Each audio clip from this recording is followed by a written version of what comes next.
2025-এ যারা Vidyasagar science অলিম্পিয়াডের layer 1-এর পরীক্ষা দিয়েছো তারা যদি ওয়েবসাইটে যাও, বিদ্যাসাগর সায়েন্স অলিম্পিয়াডের ওয়েবসাইট, তাহলে দেখতে পাবে এরকম পেজটা কিন্তু খুলছে না, হোম পেজটা। তার মানে নিশ্চয়ই প্রভিশনাল অ্যান্সার কি আপলোড হচ্ছে।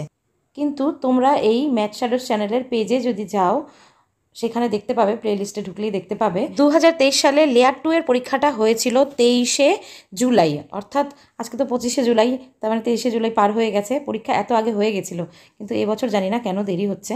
তো দেখো, এই প্লে লিস্টে গেলেই তোমরা বহু ভিডিও দেখতে পারবে। যেমন দেখো, এখানে 23 সালে যে লেয়ার 2 এর পরীক্ষাটা হয়েছিল তার ফিজিক্যাল সায়েন্স এবং ম্যাথমেটিক্সের এই যে কোশ্চেনগুলো সমাধান করে দেওয়া রয়েছে এখানে। তার মানে এখানে কোশ্চেনগুলো তোমরা পেয়ে যাবে, সমাধানও পেয়ে যাবে। সেগুলো কিন্তু তোমরা দেখে নিতে পারো। একবার দেখে নিলে সেই কোশ্চেন সম্বন্ধেও তোমাদের একটা ধারণা তৈরি হবে। তাছাড়া 22 সালের কোশ্চেনটা অলরেডি আমি তোমাদের দিয়ে দিয়েছি, সেটার অ্যান্সার কিও কিন্তু এর মধ্যে রয়েছে। তো তোমরা এই ভিডিওগুলো কিন্তু দেখে নিতে পারো, আর প্রিপারেশনটা কিন্তু পুরোদমে করে নিতে পারো।